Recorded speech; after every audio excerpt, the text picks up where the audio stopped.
And we're live. And thanks a lot, everyone, for coming out and to this special stream here with a special guest that you might be familiar with. And this stream is going to be about, sorry about this, it's going to be about Wheel of Time characters versus Star Wars characters. So it's similar to the stream I did last year, a couple years ago. My notion of time has gotten lost, because I'm part of the pattern now. And about with the Tiger King and Game of Thrones characters. So I decided to play off of that a little bit and basically do this comparison between Wheel of Time characters and Star Wars characters. And with me again is none other than Dawg, or under his new alias called RJ McReady, and he is our resident Star Wars fan who's going to be joining me tonight. What's going on, Dawg? Oh, not a whole lot, Milt. Just looking forward to. I think we're going to talk a little bit about the what's this series again? The Wheel of Time. I attempted to try to watch this show, and it didn't work out. But I am kind of a guru of Star Wars, so this should be kind of fun. I remembered you doing this with Tiger King, and I didn't really watch that show either. I think I got through like an episode or two, and I was like, I'm good on this. Yeah. But let's have at it. Yeah, so Doug, so why don't you tell everybody out there right now in the stream about, did you actually watch any episodes of Wheel of Time? And if you did, why or why not did you stop watching it?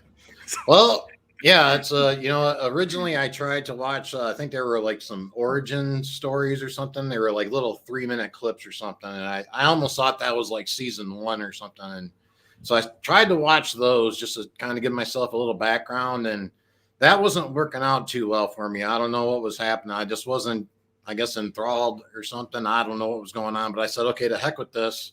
I'm going to start watching episode 1, right? So I start watching episode 1, and I don't know, within about 5 minutes, I found myself hitting that button that just kind of fast forwards 10 seconds ahead of time, right? As I'm doing the Wheel of Time. That's funny, right? So so every 1.5 seconds, I was hitting the 10 seconds, go ahead, right? So I guess the pacing was kind of off for my taste. And by the time I stopped, there was a scene that kind of reminded me of in the Witcher series, where they got all the women sorceresses kind of like in their spot, right? But this lady was like, it was kind of like her version of the He-Man Woman Haters Club, but it was, reversed this time, right? She was like, we're the women of the whatever, the circle thing or whatever, right? And I'm like, I'm checked out. I've got to go, right? So, and that was the end of my Wheel of Time experience, and maybe I'll take a crack at a book.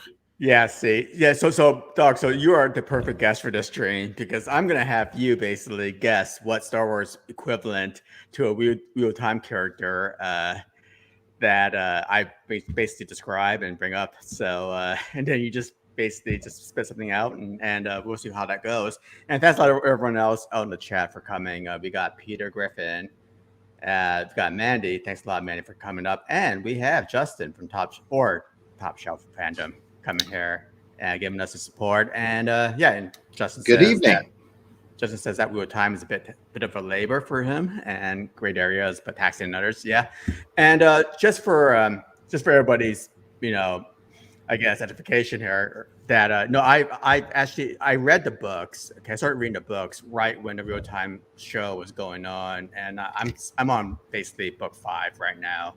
And it's, if you thought the Wheel of Time TV show is a really slow burn, the books are a pretty slow burn as well. And basically the narrative is very descriptive, and it's basically it's really dialogue. It's really dialogue driven and description based, with not much action that goes on. Really, the action just really comes in spurts. Okay, it's really just more description and dialogue more than anything else. And it is written in a POV sort of way, so that's kind of similar to Song of Ice and Fire that way. But individual chapters aren't actually titled as POVs. That makes sense to everyone. So with that, let's see, what's Mandy saying here? What they killed the men with power. Screw this. Exactly. I think Dawg's point is that, yeah, it's the whole women's circle thing and women's empowerment thing. But, in the actual real-time universe, there is basically women are the only real magic users, out there that can actually use magic without growing mad at this point. Any man that basically can channel magic inevitably basically goes insane because of the taint of male magic. So So that actually was a thing. I was actually yeah, going to yeah, ask you exactly, about, yeah, hey, yeah, is that really a thing in the book where, so yeah. Yeah, male magic has a taint in this day and age from taint.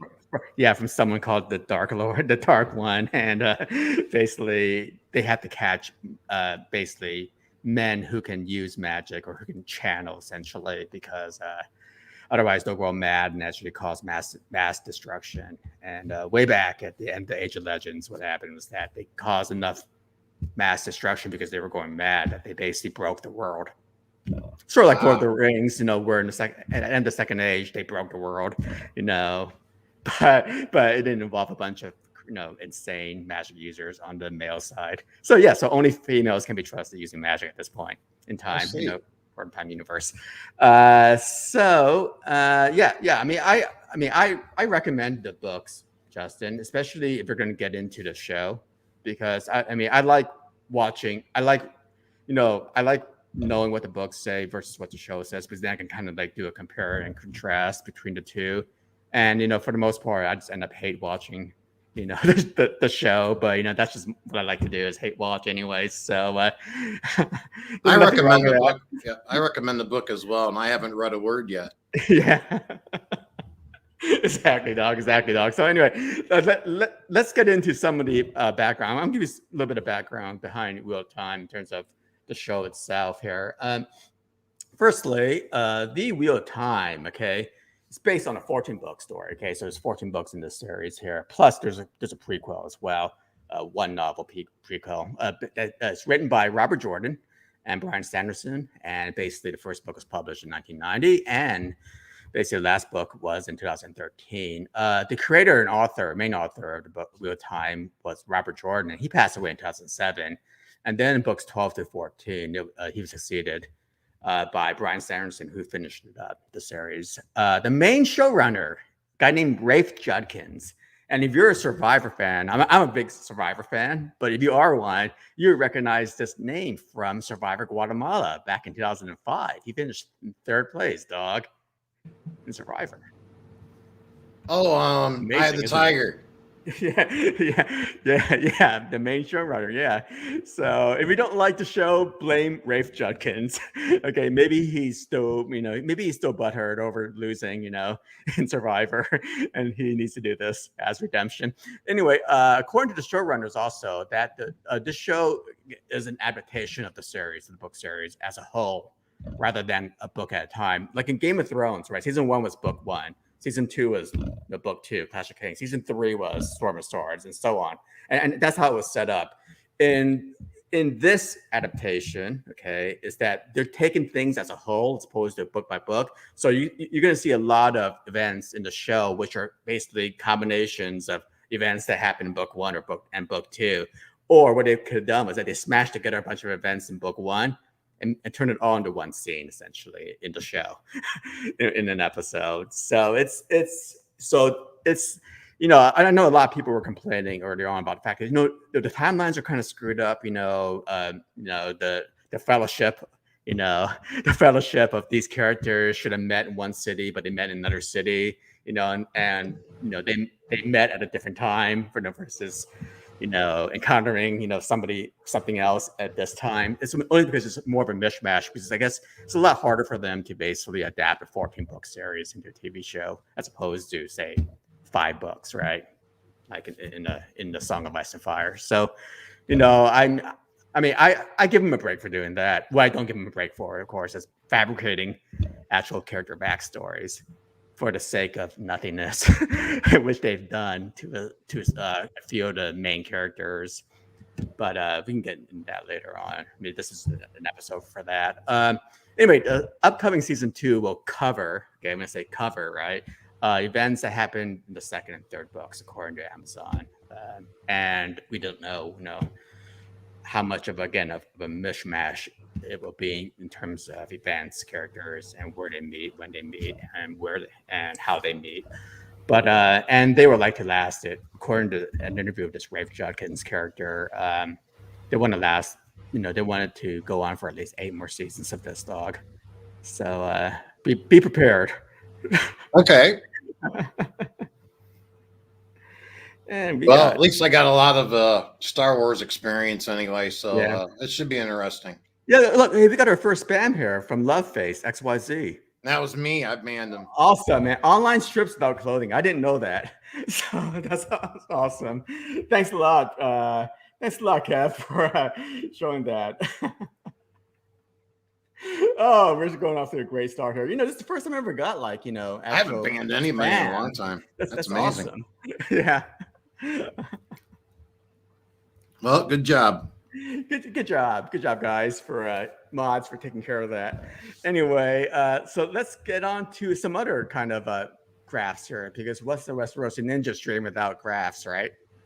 And this is an interesting graph that I picked up from Rating Graph. Okay, it's basically a guy. It's an individual who basically compiles a bunch of viewership data, okay, ratings for many different movies and many different shows, and actually basically draw graphs of them, which is pretty cool. Produces graphs for them.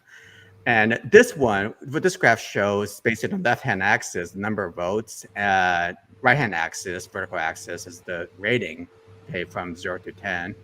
And but this is really on that's a scale, but really this scale is really 7.5, 9.25. And then the horizontal axis in the bottom is basically the date. And basically, the orange graph you see is the cumulative number of votes during time. Okay, so obviously votes will go up during time. Okay, it ends at about 60,000 total votes for this period between November 22nd and January the 3rd, which is roughly the period of the show. 10 episodes or 8 episodes spread out spread out over the late fall or early winter. And basically, the right-hand line shows kind of like the average rating. Okay.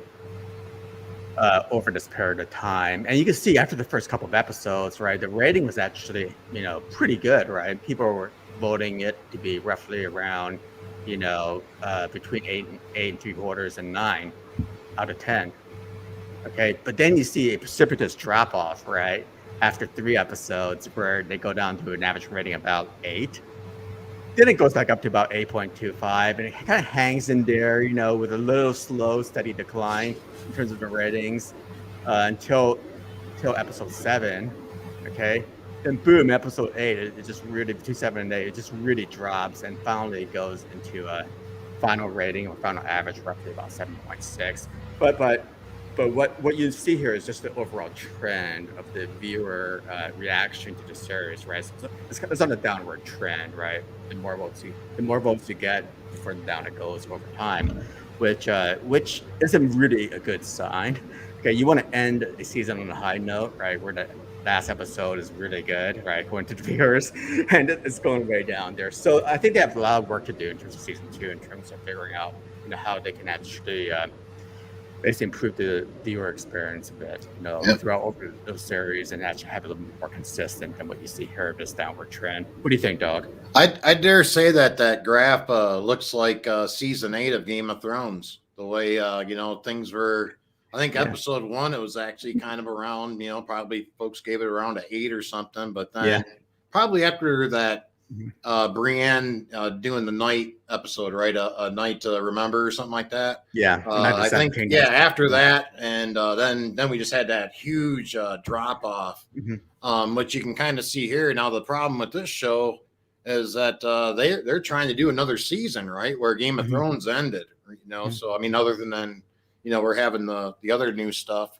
But the other thing I noticed too, Milt, you really don't see as far as the votes go.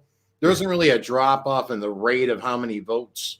It doesn't really look like there's. Nope. Only because it's cumulative. And it's pretty consistent rate as well. Exactly. That's what I meant. Like there's not a lot of concavity. It's just pretty much the same going across. So that's kind of interesting too. So it's not like the votes are going to be kind of skewed because we've got a less number of votes, each week or something like that. So that's what I took out of it. Yeah. To me, yeah. So, overall, there appears to be, there was a downward trend in viewer reaction. Okay. Basically, in terms of, how they rate the episodes, right? It seemed like they didn't like the episodes. The further the season went along. And I just feel like, they need to do a little bit of work there, try to make it a little bit more consistent where where you don't want to see like a steady downward decline, essentially. And thanks a lot. Hey, Kev's here, Bridge 4. Thanks a lot for coming out there. And thanks a lot for handling the spam. So that's what the wrench is for. So, and you too, Dawg, for doing that as well. And good. So let's go ahead and start with the main portion of the stream, which is basically trying to figure out what character in real time is equivalent to what character in the Star Wars universe. And when I say the Star Wars universe, I'm also saying things like movies, TV shows, okay, and as well as there might be some hints at the Legends universe as opposed to canon. So canon's really basically the movies, the TV shows right now, and basically the current novels. Legends is everything that was done before Disney took over the Star Wars franchise, essentially. So, and basically rewrote some of the character backstories from that. So let's go ahead and start with the game, why don't we? And again, Dawg is our resident Star Wars fan, and I'm going to show basically a picture of a character in real time, describe her a bit, for everyone out there who's not familiar with the real time series or TV series, as well as books. And basically Dawg will come up with a great answer, a great guess, hopefully. And nobody's keeping scores unless Kev, you want to. Oh, that's a good plan. Yeah, so let's go ahead with the first character here. And I have none other than Moraine Damagerot. Okay, she is the one of the main protagonists of the show. She's the one that finds a group of 4 kids in the show that are called the Ta'veren, who are basically people who can influence the world's events. Okay, essentially at the time. In the books, there's only 3 of them. They're all male, but in the show, there's 4 of them, including 1 female. And she basically is part of she's an Aes Sedai, which is basically a part of a group of female channelers. Okay, when I say channeler is a person that can actually touch the one power, which is equivalent to the Star Wars definition of what the Force is, right? You touch the Force, you get to do magic, right? Same kind of thing. I don't think they can fly through space like Princess Leia, but the things like that, right? So anyway, she basically travels for many years, looking for this group of people, and especially one of the group of people is destined to be the Dragon Reborn, who is ultimately going to defeat the Dark One in a prophecy at the last battle. But anyway, we're going far ahead now. So, who do you think this lady would be in the Star Wars universe? Boy, somebody that finds the Dragon Reborn, who can ultimately defeat the Dark One. Member of to me, that right there, that tells me kind of Qui-Gon Jinn, I'm thinking. And you are right. It is Qui-Gon Jinn. Essentially, it's what I think Moraine will be. Moraine could be equivalent to. Qui-Gon Jinn obviously is a member of the Jedi Order, which is similar to the Aes Sedai, right? And basically, and he finds Anakin Skywalker, who's supposed to bring balance to the Force, and Moraine is trying to find this person called the Dragon Reborn, who can ultimately defeat the Dark One and actually, restore balance to the world, and hopefully, get rid of get rid of the taint of the male part of the one power, essentially. And so yeah.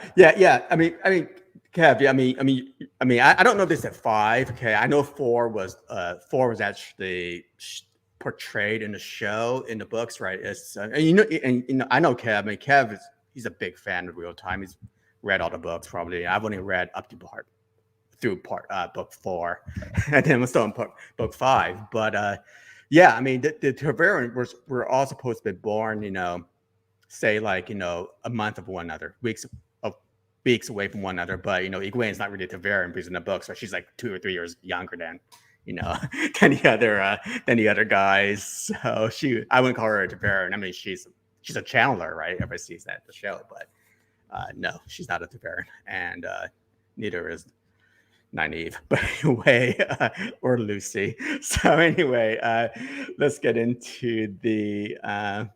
But yeah, but good, good, good observation. If the prophecy, or I think it was starts with a K, some Carnithoran cycle. Yeah, the Katet. Yeah. It was basically the Amaran Sea before the current one. Basically, they had a prophecy, or it could have been the Sitter of the Amaran Sea, but they had a prophecy where Ta'veren were going to be born, weeks, from each other. So anyway, now has Moraine ever gambled on pod races? Not as far as I'm aware of. But the Aes Sedai has rules, right? There's like 3 rules that they have to adhere to, right? The first rule is that they cannot lie. So is there a Jedi equivalent for cannot lying? Probably not, right? Jedi lie all the time. The second rule is that they cannot use the channel to hurt other people intentionally, unless their lives are at risk. Aha. Yeah. And the third rule is something I forgot. Somebody else can say that. What the third rule is? And the third rule is something. It's sort of like the law of robots. Okay, there's like this third rule where they can do that, but only in a certain case. And I forgot what that case was. So. And what does Kev say here? Yeah, Ta'veren is something different than the Dragon Reborn. Yeah, but didn't the prophecy say that the Dragon Reborn was going to be part of this group? That she was going to find. So anyway, let's get into, because I think it was all part of this prophecy that the Sitter or the chronicler of the keeper of the chronicles of the previous Amyrlin Sea basically talked about. So again, I'm not as up to date with this stuff, but that's why I just remember what the Ta'veren was supposed to be like. So let's get into our next character here.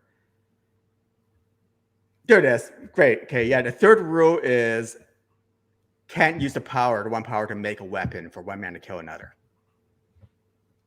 Yeah. So in this world, in the Age of Legends, before, it's like the era before this, right? The advanced era of civilization where weapons were made and infused with power from the one power.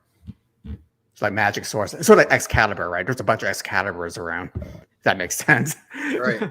Yeah, it's made with magic. I think, or you could say a bunch of Valyrian steel swords. I think this is Cormac McLagan. Yes. Okay. So our next character is Ran al'Thor. Okay, Ran al'Thor. Okay. I don't want to put in the spoilers right now, but he is a male channeler. Okay, we saw that in the TV show. He is a male channeler, and there's hints of him being the Dragon Reborn. He does defeat, quote unquote, an aspect of the Dark One. I'm not saying the Dark One's permanently defeated or not, because I don't want to spoil anything. Okay, but he does defeat it at the finale of last season. Okay, and people might say that he is a Dragon Reborn if you read the books. Okay, so who would this character be? Okay, Gosh, he's a young guy. I also want to say that he's also quick to temper. He doesn't really trust the Aes Sedai. Okay, and I'll go with that. Yeah, I'm gonna have to go with Anakin Skywalker on this one. And if that's not it, I possibly have another guess if I could. Okay. I was incorrect, I guess. And he is an orphan. Yeah. Okay, so the correct answer to me would be someone like Luke Skywalker. That was what I was thinking originally, but then Luke Skywalker, I mean, he basically shares a similar background. They're both quote unquote orphans, right? I mean, even though his father didn't really die, but anyway. Luke Skywalker's father didn't really die, but anyway, and there is a scene, and this is a low spoiler here, but you see that scene of Luke, right, losing a hand. Hint, hint. Something happens similar to this other character. I'm not saying it's going to be a physical disability just like what Luke's suffering, but it's close. So we'll go with that. And thanks a lot, Tiffany, Michelle, for showing up as well here. And anyway, that is Ranthor. And good guess, though. No, at first I thought it was Anakin Skywalker, only because the actor who plays Randall Thor in this TV series is just as wooden as Hayden Christensen is. Okay, I mean, really in terms of acting skills. Yep. The first part of that description, I was going Luke Skywalker, but when you got into like the quick to temper kind of thing, and that I was like, maybe he is Anakin. So but I mean, Lucas is pretty quick to temper as well, so right? He's basically our protagonist, our main protagonist in the show. Is that what you're, or the story? Yeah. Okay. Yeah. Awesome. Yeah. I mean, he is kind of a protagonist. Yeah. I mean, he's kind of a dick, but still, I mean, it's he's not as wholesome as Luke Skywalker is. Yeah, he just wants to go to backgrounds in terms of, what happens. A hero, right? A hero is a good term. Does he ever pick up power converters? No, but he was a shepherd. Anyway, he maybe picked up some sheep. I think there's a scene where his dad and him were running some sort of like alcohol to the local bar. I guess they make alcohol. So anyway, let's get into the next one here. And all right, so this is Paranal Bearer. Okay, he is one of the Ta'veren.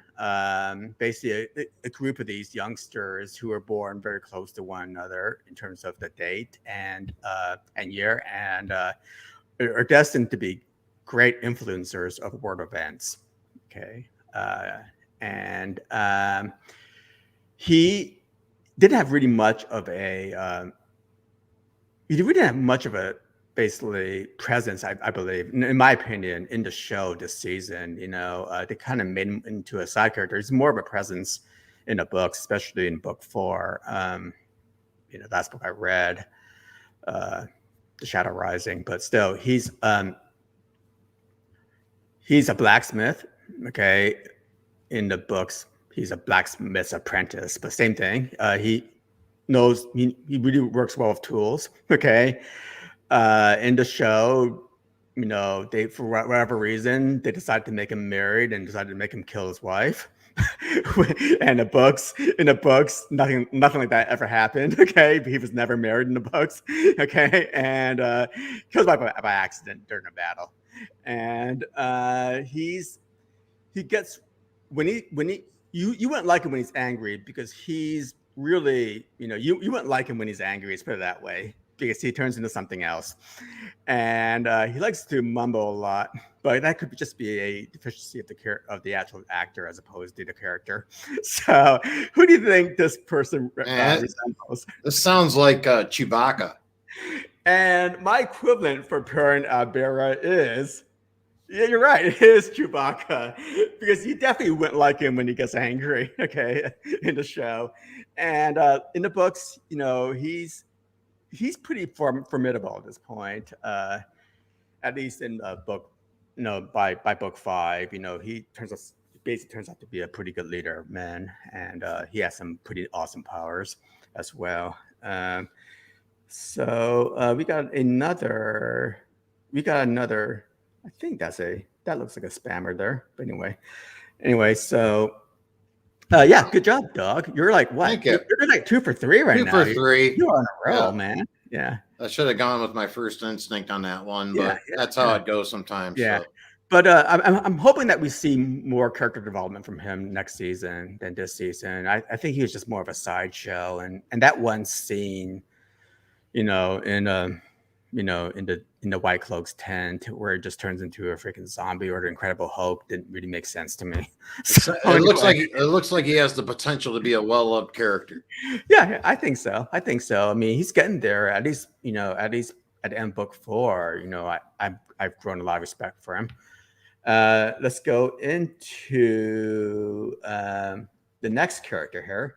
Matt Cawthron. Okay, Matt Cawthron's an interesting character. In book one, in season one, we don't really see much of him other than the fact that he seems to be kind of a rogue, a roguish character who likes to gamble, drink wine. He has a bad family life. His parents are like, his dad's a drunk. He has two little sisters he needs to protect. Which isn't at all like his actual real life in the books, but still, that's his character in the show for dramatic effect. He's, he bases his life a lot on gambling and luck. Okay, he's usually successful at luck. Let's see, yeah, and he turns out to be, he's a Taveran as well. Okay, he's destined to be an influencer of the world, and he becomes, at least by input 4, he becomes pretty powerful in what he can do, and the paraphernalia that he actually has is pretty cool in terms of him, basically being able to withstand magic and things like that. And anyway, that's all I'll say about him, other than the fact that for most of the season he was possessed by a shadow demon, and we only saw him just basically being sick and being corrupted. So anyway, that's pretty much it. Hopefully he gets a lot more screen time, a lot more character development in season 2, hopefully. So yeah, because I can see why a lot of people didn't like him in, say, books 1 and 2, and because most of the time, again, he was just corrupted, right, by the shadow, or he was being by the shadow in him, and because he picked up an evil dagger, and that basically infused him with evilness or a taint, if you will. So anyway, who do you think this person would be in terms of the character? I think the word that really triggered me here was luck, right? And to me, when I think luck, I think Star Wars. I think of the iconic Han Solo. And wow, you are on the same page as me. Yep, it's none other than Han Solo in terms of luck, in terms of the rogue character. Matt Cawthron. Or Matt Trim Cawthron, according to Kev, which is the correct full first name. He is in the book, basically depicted as kind of a smuggler, right? As a thief, right? He actually stole some of his neighbor's jewels and tried to peddle it away, to a local vendor. And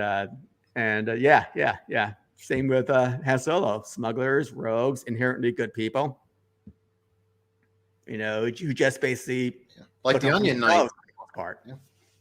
They like to look out for themselves, but they're good people. So he might be like the Davos of the show too. Yeah. Personally, I like Matt Trim Cawthron. I think he's my favorite character, and I think he's going to be even better later. I like his use of only one T as well. Yeah, because in the books, he's not this. To me, he's not really this self-centered. Well, he is kind of self-centered, but he's not really, this bad of a character. That's all I'm going to say. And he's a lot more powerful than people give him credit for. So let's go ahead and what's Mandy saying here? So agree or not, I love the new Solo. Judge me all you want, but I say freely, Dawg. What do you think? She likes Solo, the movie. I guess that's your answer, Mandy. Dawg disagrees with you. And Kev. Yeah, he is Chewbacca's human friend in some ways. Yeah. That's what I think. He's the Solo movie. They're bonded for life, right? So let's get into our next real-time character here. All right. Oh, the next character. Okay, this is Lan Mandragaran. Okay, he is. I'm not going to give away too much of his backstory, but he is a king of a conquered kingdom, rightful heir of a conquered kingdom. He is the sworn protector of Moraine. Okay, Damodred, and they actually have a magical bond essentially between with Moraine and Lan. Basically, Lan's called a warder, right? He basically protects Moraine from physical threats. So he's really good in a knife fight, a sword fight. And he's quiet. He's very stoic. And he's a really good fighter. So that's all I'm going to say. I think I got a guess for you. He has he has intimate relations with another main character, which never happens at this point of my book reading journey through book 4. But in season 1, they decide to make it happen for whatever reason, for no effect. And that's all I'm gonna say about Lan Mandragaran. He's one of my favorite characters. Yeah, I Take a think I wild got it. guess what this could be. Well, I think the word that really triggered me here was stoic. Yeah. And Lan, of course, good fighter. And to me, I think this might be our Obi-Wan Kenobi. No. I'm going way off base here in terms of stoic, philosophical, quiet. Sherrod Imwe from Rogue One, as part of the Star Wars universe. Okay, in terms of just fighting abilities, in terms of stoicness, he has some sort of a philosophical outlook on life. Okay, he's not really a sworn shield of anybody. Okay, in the Star Wars universe, because there aren't any really sworn shields of somebody, right, in the Star Wars universe, unless you count Chewbacca as being a sworn shield of Han Solo. Which I see where you made the comparison now, for sure. Yeah, and that to me fits his personality a lot more than, say, somebody like Obi-Wan. Obi-Wan is a little bit different, okay, in terms of that. Now, of course, Sherrod Imwe is not a like an heir to a conquered kingdom, right, or anything like that. But to me, as the personality-wise, it kind of makes sense. Appearances are pretty obvious, and I'll just go with that here. So I like Lan, and no, Lan is not Aragorn. That's a different fantasy genre altogether, and fantasy series altogether. And Manny likes Lan, so yeah, Lan's cool. I like Lan. So anyway. We'll go with that. So let's get into our next character here. Okay, Eguin Alvare.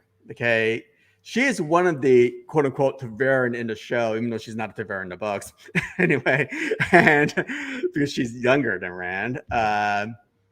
Also in the show, she doesn't have intimate relationships. Also in the show, she does have she's a lot more intimate with Rand. Okay, but in the books, they're simply promised to one another, really, more than anything, and nothing ever like that ever happens, and or will happen, and she also is a channeler of the Force. Okay, so she is a female channeler, so she's gifted in terms of channeling the one power. I said channeler of the Force, that's incorrect. She's gifted at channeling one power.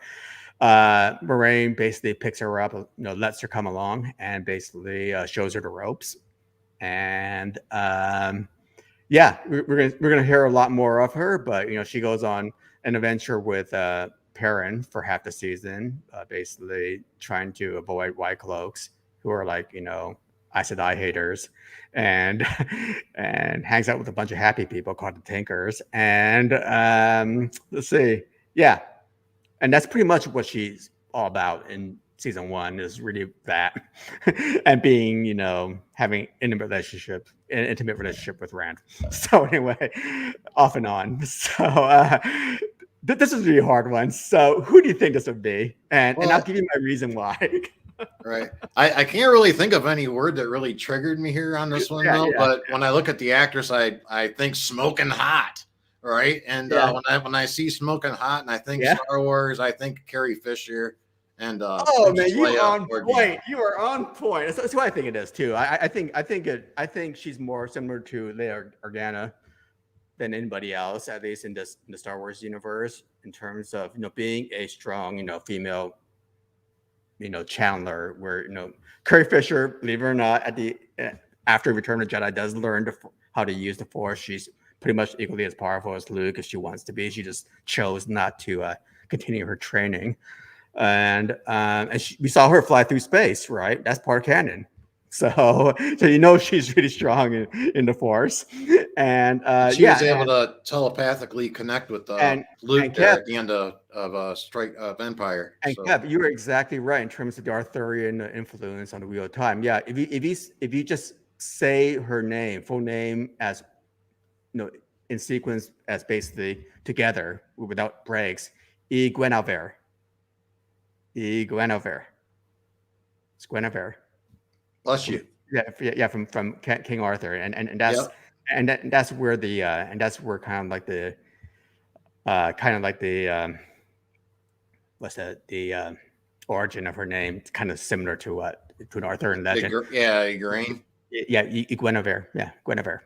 Alvare. And Oh, also man, that too. Yeah, it's lands kind of a like mix-up. Lancelot, right? If you want to go into like some of the Arthurian etymology, I guess is the word, of these names of the characters. So anyway, yep, that is a kind of a fun fact about some That's of these awesome. names here. Yeah. Yeah, and hopefully we see a little bit more of her again in season 2 and 3. There's, she does eventually, she gets to the tower, and then she starts to be trained up a lot more. And she's a very strong female channeler, by the way. So at the end, so let's get into. Well, she's my favorite character so far, Mel. Yeah. Based on what? Just based on looks? Yeah. I'm a shallow person. Yeah, and you do, especially when Matt challenges a couple of guys, and one guy's name is similar to another Arthurian. Challenges two related knights, okay, to a fight. Basically bets them, and basically one of these knights has a name that's similar to another Arthurian legend. So that's what I'm going to say about that. Okay. I hope I made it clear. I probably didn't. But anyway, see, what is Manny saying? There's a theory that the scene where Leia floats through space is actually all of her fart boosting due to shit writing. Actually, all from her. I believe that is correct. That's about 99.9% correct. Yeah, I understand. Yeah, and here's a comment. Okay, here's a comment by Kev. Yeah, a lot of Redditors complain that she's ugly casting, a bunch of keyboard warriors, in my opinion. But here's the thing about the world of the Wheel of Time. Okay, is that in the books, right? It's a very diverse world, actually. People are described as light skinned, dark skinned, stuff like that. There is a lot of diversity in the Wheel of Time and in the Wheel of Time universe, and I think they sort of successfully brought the diversity in to the TV show. Okay.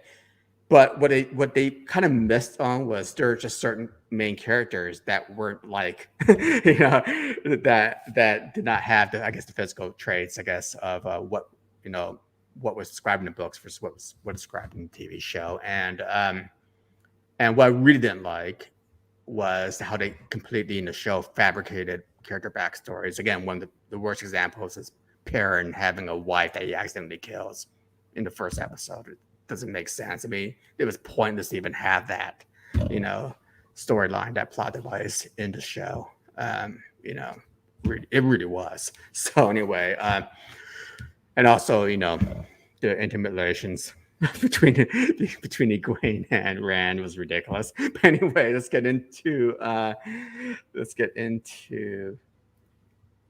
the next our next character. Okay, Nynaeve Almirah. Okay, this is somebody's in the chat's favorite character. I don't know why. I think the book characterization of her makes her out to be some sort of rabid feminist who hates men. But that's what I'm going to say about that. Okay, and she's stubborn. She's very, very powerful in the Forest. Very stubborn person. She is the wisdom, quote unquote, the wisdom of her village, where all the people come from, like Rand and Matt and Perrin and Eguin come from. Wisdom being sort of like the healer / wise person, wise one of the village. In the show, they make her out to be the head of the women's circle. That's her.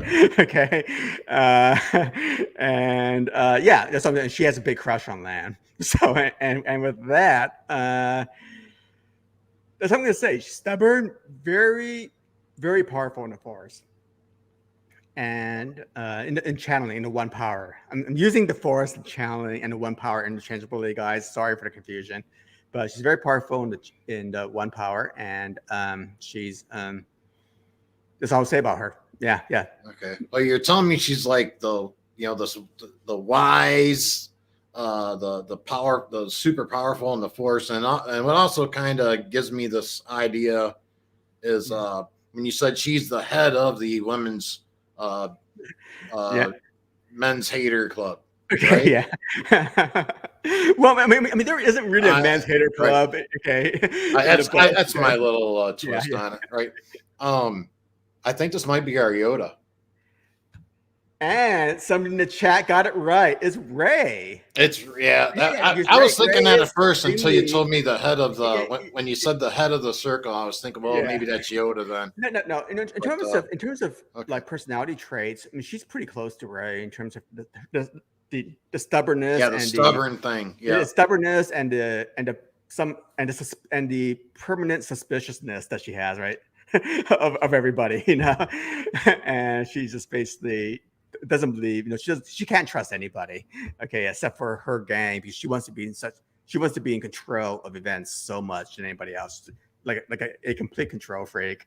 There you go. I'm ragging on Kev's favorite character here, but to me in the books, that's my summary of her personality. okay. Yeah, I see where you correlated that then. Yeah, and but she is really supremely talented in the one power. I mean, right now but the thing is, in the books, right, she can only use the one power when she's angry right now. And same thing in the show. You only see her using the one power when she's like in despair, right? When basically when Len and the other ones are basically close to death, right? Because Logan almost kills them all, and she just basically, in a moment of despair, she just unleashes this power and basically, does like a mass healing spell on everyone, essentially, and prevents them from dying. Yeah, yeah. And but Manny got it right. Yeah, it is Ray. Yeah, it's a good job, Mandy. Yeah, well done. Yeah, yeah, I was thinking that originally until being head of the Jedi Order kind of threw me off a little bit. Yeah, naive. Yep, is the. She is kind of wearing green there, and Yoda's green. Yeah, she's wearing Yoda's green, but there's nobody like. Okay, I'll give you a hint right now. And Ray's more powerful than Yoda. Yeah. I'll give you a hint right now, Dawg. There is no Yoda equivalent, okay, in real times. There can never be a Yoda equivalent, okay? Okay. And there is no Mr. Miyagi equivalent to it. That's going to be my free space and bingo tonight. It's impossible to have these OP characters around. Okay.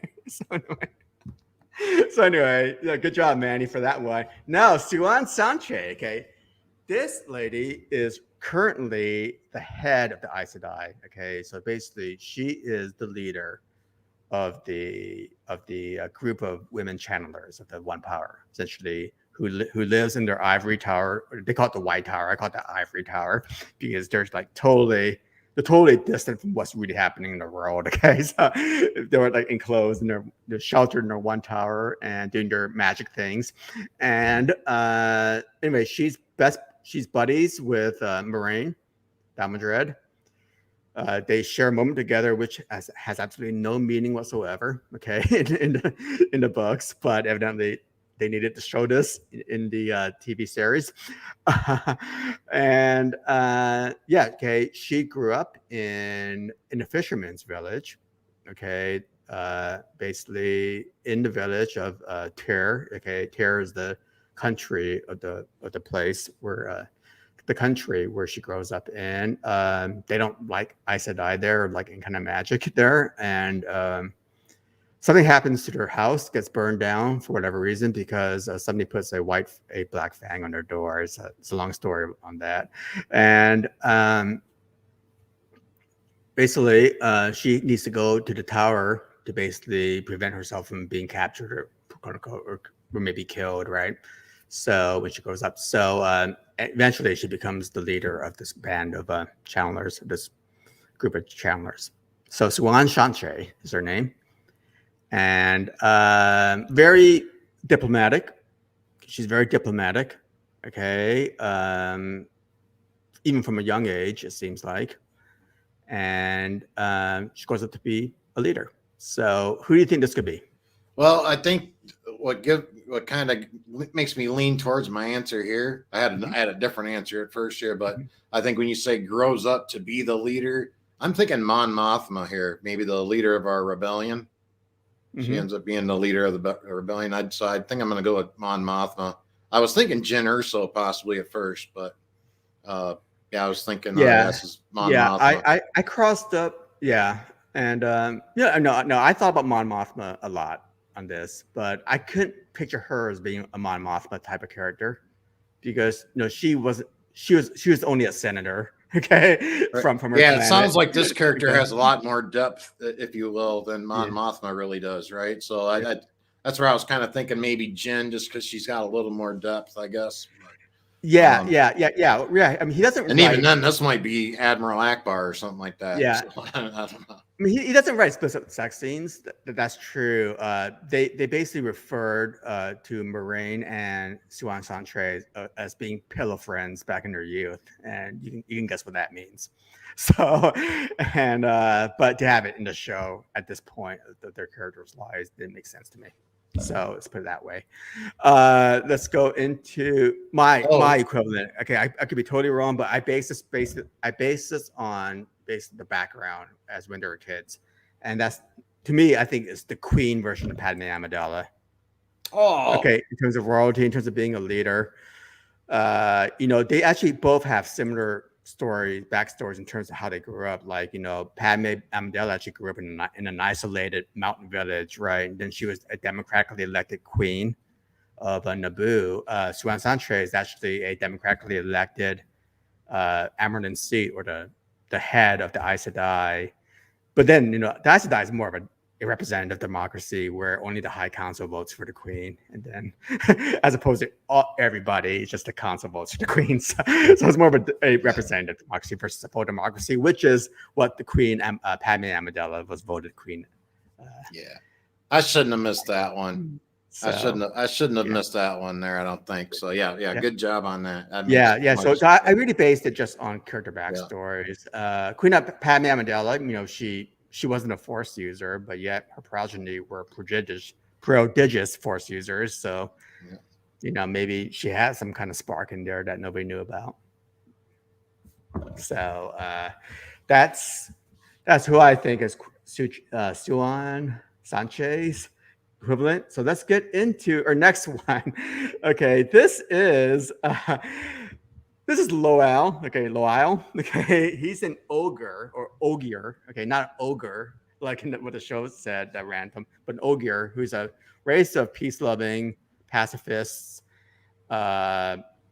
humanoids that basically like to go around building structures. Like this race of people, basically built, the Tower of Tar Valon, right, which is the White Tower, which is the home base of the Aes Sedai, and they built a bunch of the walls and buildings of all the great cities, in that part of the world, and they're very well respected, and they're pacifists, and they read a lot, and they know a lot of stories. And who do you think this would be? Yeah, when you say the word pacifist and then you're saying good storyteller, I'm thinking our favorite droid friend C-3PO. And that's who I think too.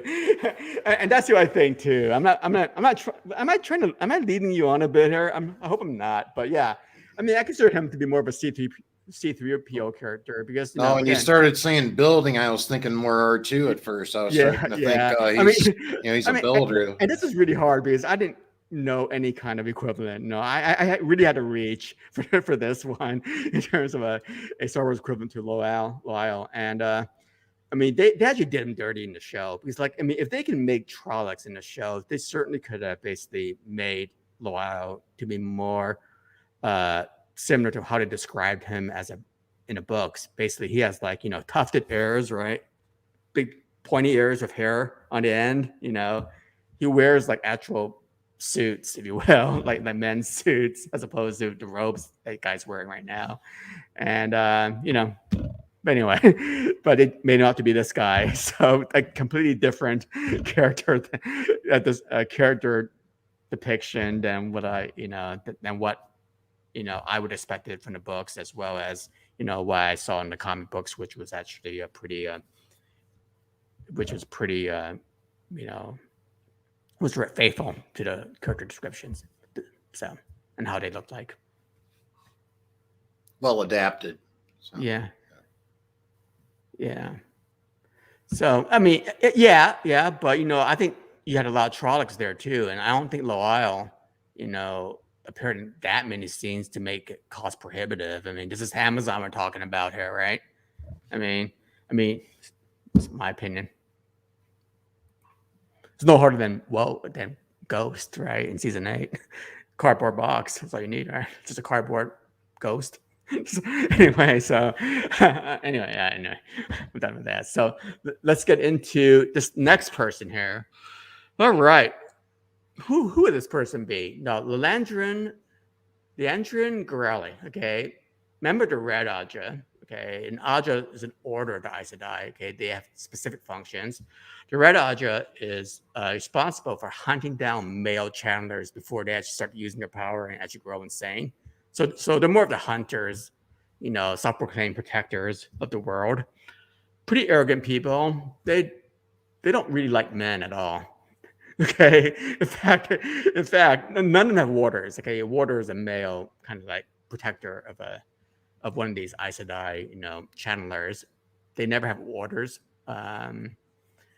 Let's see. Yeah, they're very focused, determined. In my opinion, she's pretty sadistic. In the books, she is a lot more sadistic than she's shown to be in the show, but that can change. Seasons 2 and 3, and conniving, evil. Who do you think this person would be? A hunter of male channelers? Oh, boy, I've got two possibilities. I'm thinking of our ultimate bad guy, but then I'm thinking of when you say hunter like that, I'm almost thinking Darth Maul. So yeah, I'm gonna go with Darth Maul here. That is incorrect. Okay. You know who I think it is? And this is going into the Clone Wars now. Asajj Ventress. Because she was part of the Jedi Order. She was trained up as a Padawan, and then she left and became kind of like an evil kind of female /Jedi Jedi hunter / just all around bounty hunter, just all around evil person. And I had a hard time with this as well in terms of like what would be a good equivalent here. But I figure Asajj Ventress kind of fits the bill in terms of her backgrounds and what she's destined to become. And she wears red. And yeah. That's what I think Leandrin is. Like, I mean, people might disagree with that, but she has the similar characteristics as Asajj Ventress in terms of what she's up to, in terms of what her main mission is, which is basically to kill Jedi, hunt them down. So yeah, I'm happy with my guess on that. Mm-hmm. Yeah. Mm-hmm.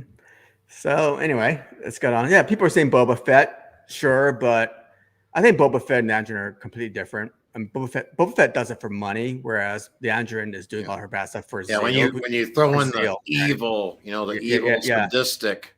Yeah, I mean, Leandrin is just overzealous. That's not so much Boba Fett. I wouldn't call him. It's all about the money, right? Right. So, and I wouldn't call him like sadistic so much. Yeah. So anyway, let's get into this guy. Okay, Tom Marilyn. Okay, he's a bard.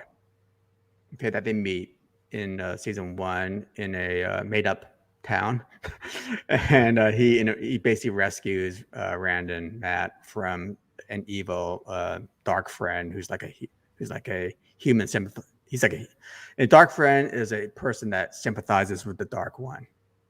That's why they're called dark friends. And anyway, and basically, she was about to kill Rand and Matt until this guy intervened by throwing knives at her and basically killed her. And anyway, he's a wise bard, right? He's older, obviously. He's lived a very interesting life. In the books, he lives a really interesting life. And basically, he has a lot of words of wisdom. So, who can this person be? A lot Life of experience, words of wisdom. Words of wisdom. That's got to be. It's got to be Yoda. Possibly Obi-Wan. In close, yeah. I consider the old version of Ben Kenobi, or the old Obi-Wan version. Okay, I call him Ben Kenobi Obi-Wan. as Tom Marilyn. Yeah, not the young General Obi-Wan or the Padawan Obi-Wan, Jedi Obi-Wan. More the Ben Kenobi who basically tutors Luke, right? Gotcha. His life experiences and words of wisdom and that kind of Sir stuff. Sir Alec Guinness version of him. Right? Yeah, sort of like when Luke was about ready to get mauled by Walrus Man and the other guy in the Maz Eisley Cantina. Yeah, that was his name, Dr. Oz. I don't know what. Yeah, but anyway, something like that. Yeah, something like that, right? I mean, Tom Marilyn Everin or something like that. And Matt from an evil person too. So but Obi-Wan and Ben Kenobi saves him. So kind of the same kind of things. Who's more the fool or the fool who follows him? Yeah, exactly. Yeah. And he has a really interesting story that eventually, hopefully, we'll get more of as the seasons go along. I mean, right now he's presumed dead, but he's not really dead. But oops, sorry, spoiler. So anyway, okay, Feign. Okay, he showed up in episode 1 as just a peddler. He basically is a person that Matt tries to sell stolen jewelry to. Okay, and then he shows up again at the finale of the season as a real bad guy who basically collects a very powerful artifact, okay, from people, and kills a lot of guards to get this artifact, and he's collecting this for his own nefarious purposes in servitude of the Dark One. I mean, we don't know who he's working for, but he's in servitude of somebody. And so basically he gets what he wants no matter what. So and he plays a peddler sometimes. And he actually plays more than a peddler in the books. He has a lot of different disguises. So he has 2 disguises so far in the books. And but yeah, he pretty much, people pay him to get stuff for him. Okay. Well, I'm thinking, the peddler, and I'm just thinking he shows up in episode 1 kind of thing, but definitely I'm thinking Watto here. That's who I'm thinking of. I'm thinking he's that peddler. But what throws me off on that is when you say this guy's but we don't know who he's really in servitude of, right? And but is he sympathetic to the Dark One? Yeah, sorry, Kev, for spoiling that. Yeah, I'm not sure. So yeah, I would. At first there, I was kind of leaning towards Watto. Okay. And you know what, Dawg? You're half right. I'm thinking he's a mix of Watto and Boba Fett. And Boba Fett, I mean, you would pay Boba Fett to get something, right? You pay Boba Fett to get Han Solo, right? He got Han Solo. And if I wanted to get an artifact or a human, or capture an artifact or a human, yeah, I'd probably pay Han Solo to do that, right?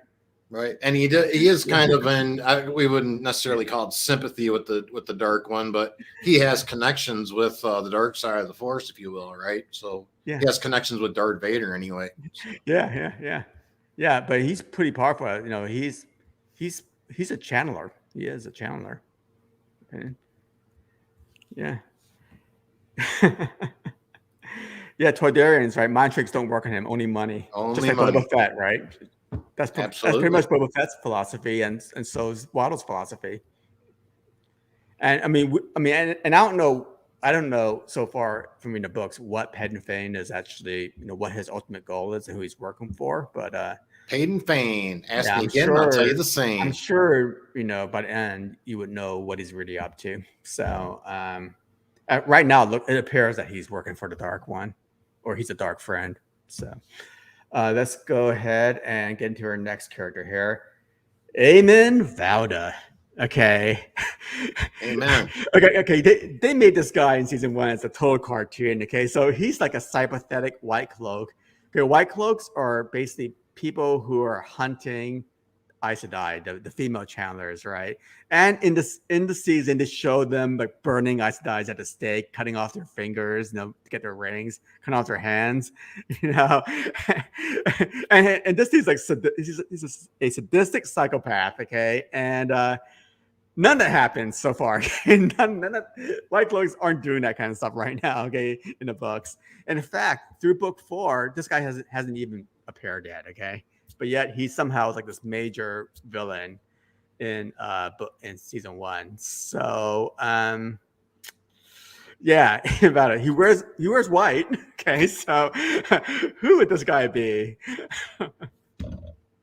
I had a really hard time with this one as well. So. Yeah, it sounds well. You're saying wears white. I'm kind of thinking of I forgot that guy's name from Rogue One, the guy that wears white.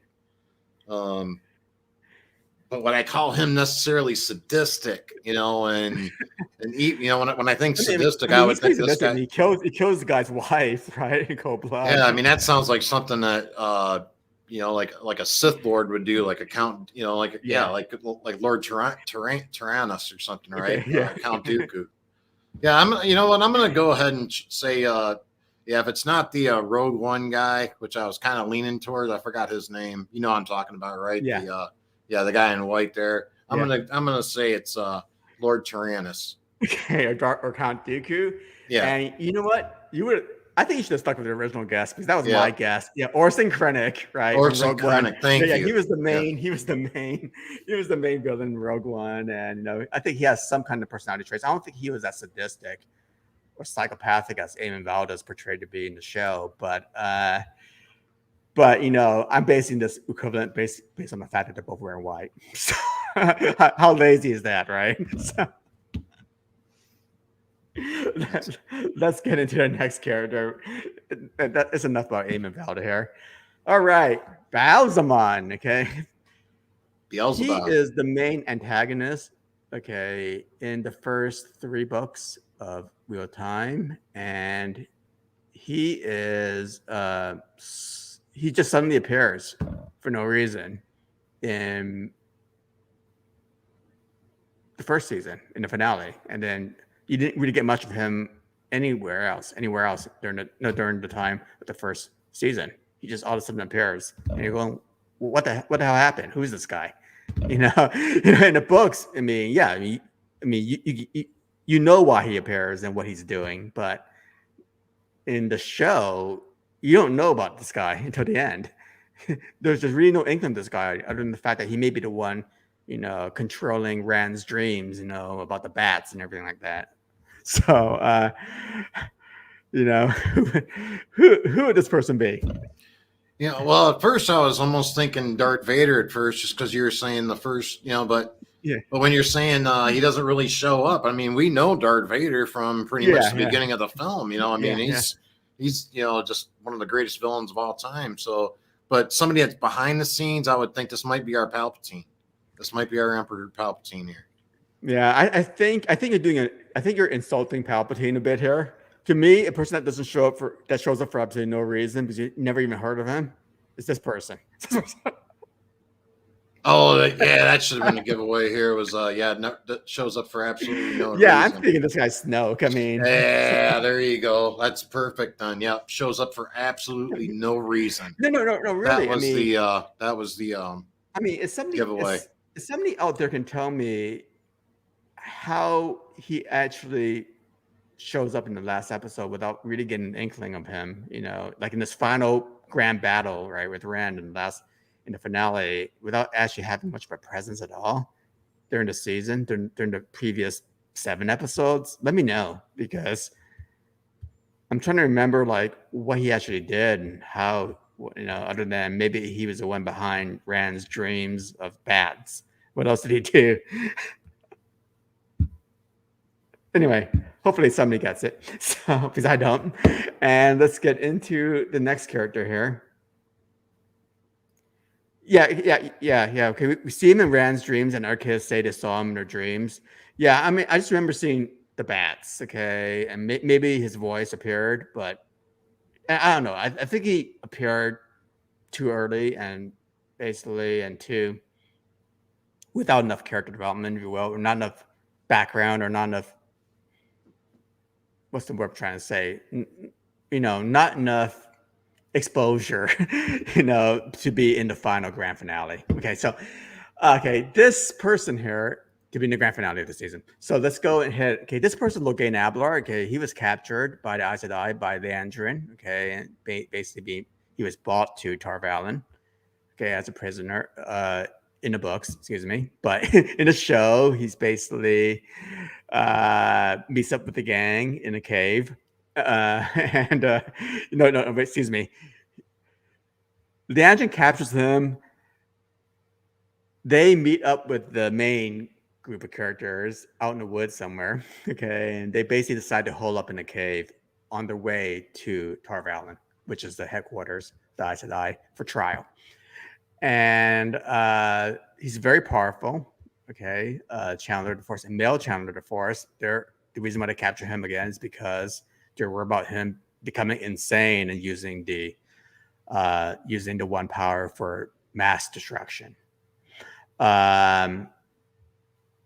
Anyway, he breaks free of his bonds, okay, his shields, and basically, proceeds to, in the process of trying to get away, he fights Aes Sedai and kills one, and basically almost kills the rest of the gang before, Nynaeve basically does her mass healing spell and resurrects him and basically shuts this guy off. With the other Aes Sedai basically shuts this guy off and basically shields him, prevents him from ever accessing the one power. It's a process called gentling, if you will. So basically, he gets gentled and basically gets cut off. He gets cut off from the one power, so he can't actually access it anymore. So so it's a male Chandler who gets cut off because they're afraid of him being insane and becoming insane, and that's pretty much it for now. He actually does a lot better in books 4 and part of book 5 in terms of what he actually ends up being. So anyway, it's hard. I'm having a hard time explaining this guy because he doesn't appear this early, okay, in the books, and he all of a sudden appears in the show very, very early. So who could this be? Okay. Well, at first I was thinking, possibly Poe Dameron, just because of when you were talking about how he meets up with the gang and he got captured there too, or something. You mentioned about him being captured, and so I was kind of thinking Poe Dameron. But then when you started talking about him being a Force user, and then he gets cut off from the Force, I'm kind of thinking Luke Skywalker. So that's where I'm at there. Okay, yeah, and I don't expect anybody to get this, really. I mean, maybe 1 or 2 people in the fandom maybe get this, but I'm going way back into Legends in terms of a person who is basically corrupted and basically starts using the Force for mass destruction and ultimately gets gentled, basically gets cut off, basically gets Force blinded, right, by the rest of the Jedi, where he's no longer a threat anymore. And he basically redeems himself later on, which I think is going to happen to this guy. But anyway, that's none other than a guy named Oleg Quadroma. Okay, he basically was a famous Jedi, and he got corrupted. Basically, became a Dark Lord of the Sith, and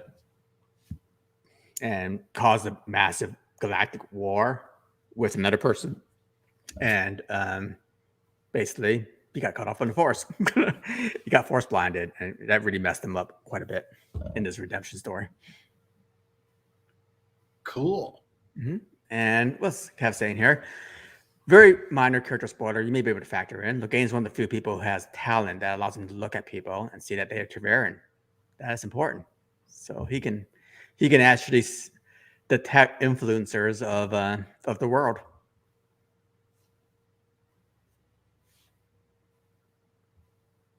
All right. We're getting some really minor characters here. So this is Alana Mosvani. Okay, she's one of the Jedi who.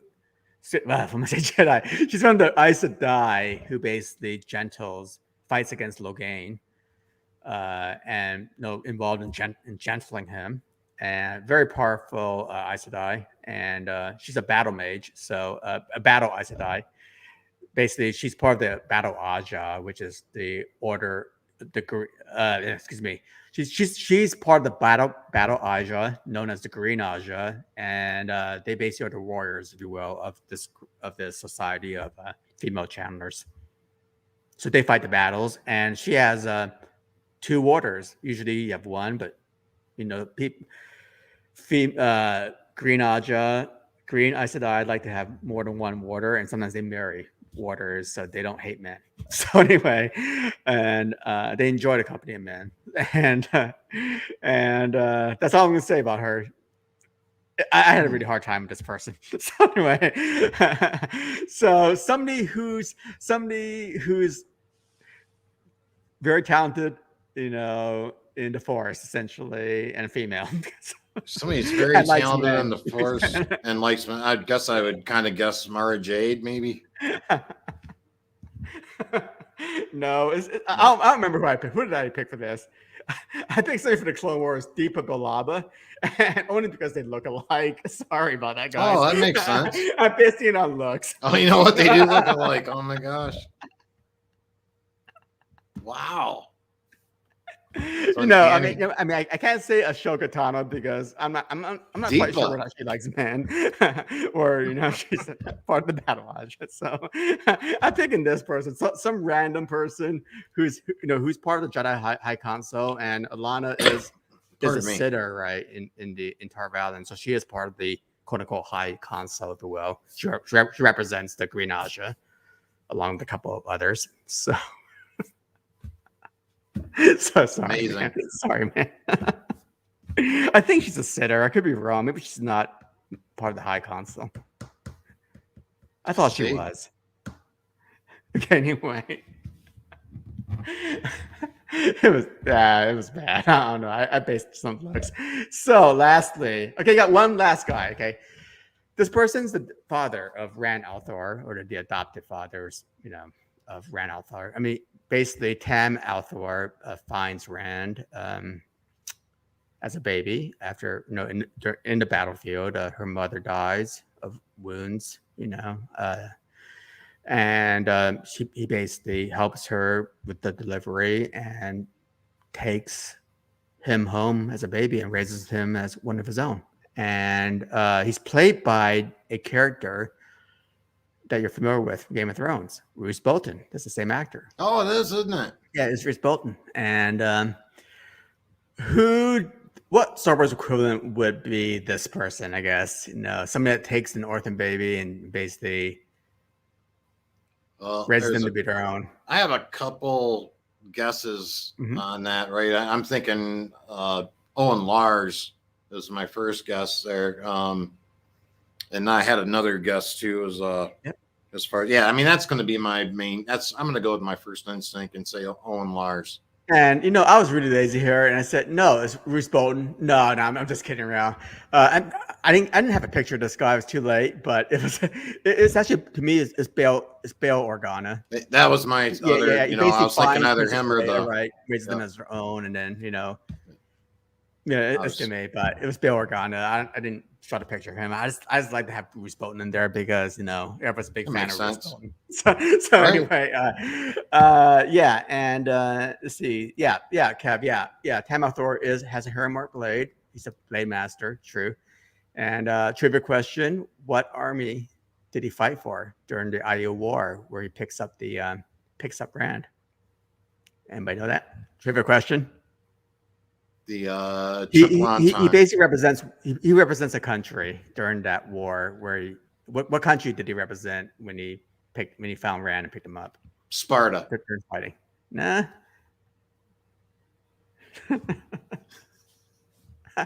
He looks like Putin, doesn't he? Like Vladimir Putin in that picture.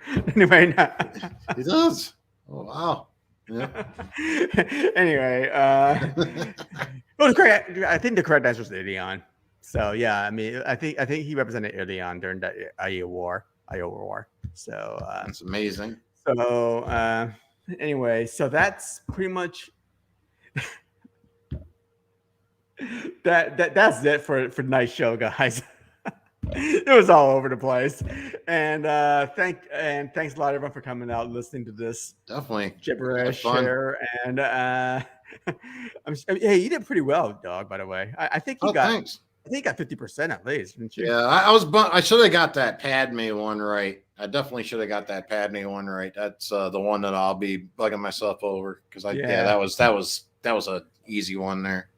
But Brave. Who is the actor that plays what's his name? Steven something. The guy that does Stannis. He was in like that Braveheart sequel. Somebody mentioned Braveheart there. Yeah. Stephen Delane. Yeah, he was in that movie about Robert the Bruce kind of thing. The guy that plays the new Captain Kirk from the Star Trek films. Oh yeah. What's his name? It was Robert the Bruce, right? Yeah, he plays Robert the Bruce, right? Captain Kirk does. Yeah, I forgot. Yeah, but it was all right. So, but I mean, you get to see Stannis in there too, so it was all right. So. Yeah, as I showing pictures of Roose Bolton, just like, who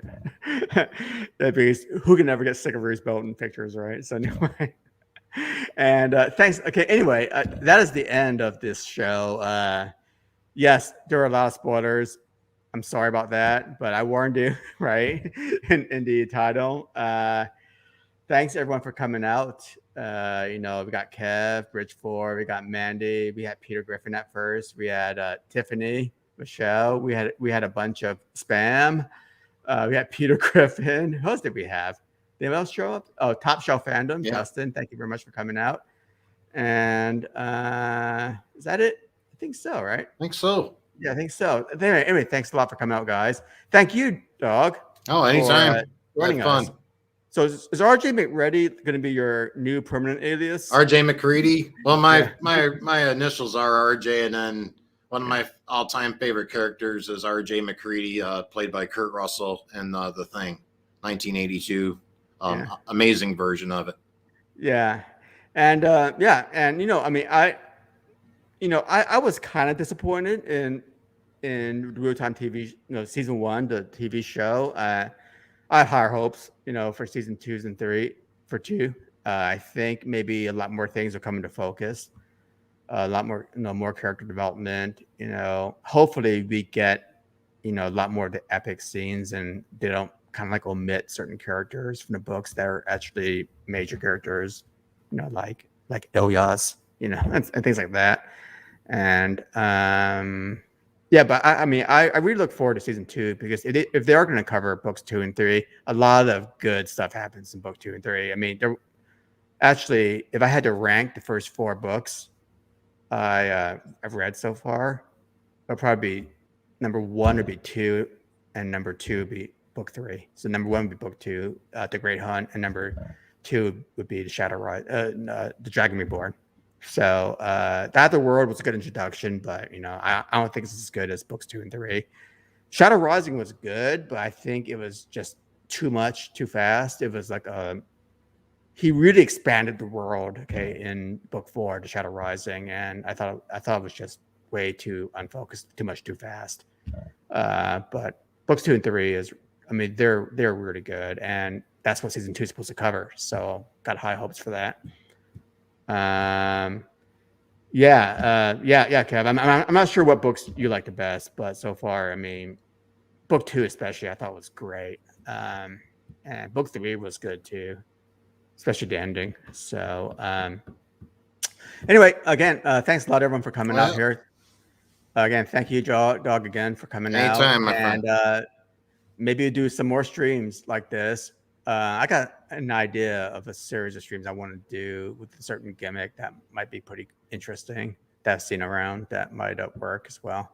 So, but you never know. My next stream could be like 6 months later, just for like what the stream was. So with that, everyone have a great weekend, and we'll see y'all later. Laters.